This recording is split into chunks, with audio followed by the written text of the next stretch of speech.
Hey everyone, it's Miss Skipper here. I said I would share with you my butterfly garden, so I'm going to start right here where my milkweed is just starting to grow back. I cut it all back about a month and a half ago or so, and this is the plant that the monarch butterflies and the queen butterflies utilized to lay their eggs. So when you ask me where do I find eggs and caterpillars, this is one of the spots in my yard.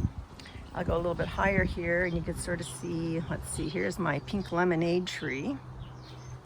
This is called a pink lemonade, and the flesh on the inside of the lemons is actually kind of a pink color. That's why it's called pink lemonade. And there's a bunch of lemons up at the top there. Then I've got two different orange trees. I have a Valencia orange. I also have a navel orange. And then way in the back there, I don't know if you can see it, that is not mine, it's my husband's tangerine lime tree or mandarin lime tree, which looks orange, but they're actually limes.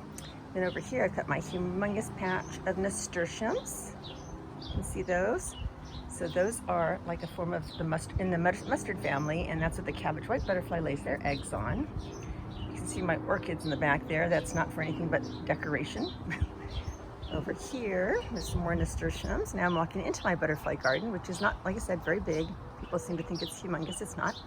Here is a popcorn cassia plant, which is a plant in the senna family, and that's the cloudless sulfur, the yellow butterflies that you see flying around. That's what they lay their eggs on, and that's what their babies eat, their caterpillars eat.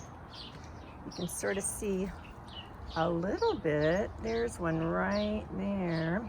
That is pipevine, and that's for the pipevine swallowtails. They're kind of a bluish black colored butterfly. They're absolutely gorgeous. And there's some of my passion vine, passion flower or passiflora, which Native Americans and a lot of Hispanic families use for tea, for calming purposes. That's the Gulf fritillary butterfly's host plant, so that's what they lay their eggs on. Coming over here, I've got a pot of more milkweed that's growing. Again, that's for the monarch butterflies and the queen butterflies. And next to it, I've got this humongous jungle of fennel. Look at that. It's like crazy thick right now. This stuff can grow pretty tall. But this one here, the Anna's swallowtail butterfly lays their eggs on it. And this is where I find all my ladybugs. So ladybugs, for some reason, really like to lay their eggs in this plant here. This thing is also used, it's an herb, so people use it when they cook. And let's see, in fact, you'll see some little teeny tiny fennels growing. And then again, my passion vine, which is kind of in dormancy, but it's starting to come back. And I've got several varieties of passion vine, passion flower.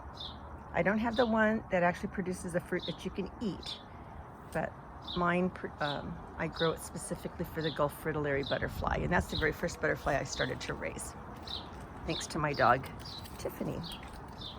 And let's see over here, here's some more fennel. Oh, you know what, hidden in here, I don't know if you can see it, is, it's hiding in there, besides a couple of weeds, is a plant called rue. And rue is another herb that's used in the Native American culture, and except for this weed in the background here. And that's a plant that the giant swallowtail lays their eggs on. And it kind of likes shade, so it's really happy over here in amongst the fennel. Oh, here's a bigger rue plant right there. And I love the smell of it. It kind of has this almost, oh, I don't know, a really nice fragrant smell. And there's grass. I need to get in here and do some gardening because grass is growing. Over here I have a Mexican lime tree.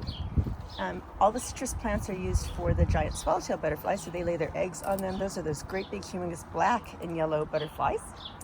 And then right now, I know in the Palm Desert area, the painted lady butterflies are starting to come out. And they use cheeseweed, which is just a weed that grows all over the place. You probably have it growing. You're probably one of 2 people who actually grows it specifically for butterflies. And there might be a caterpillar somewhere because I do see some chew marks from something's eating my plant. My garden is registered as a backyard wildlife habitat, and it's also a monarch way station. And right next to it, I recently had my husband transplant for me another cassia or senna tree. It started off as like just a little 6-inch, 7-inch tall plant, and now it is about over 6 feet tall. And that is kind of my butterfly garden. Enjoy.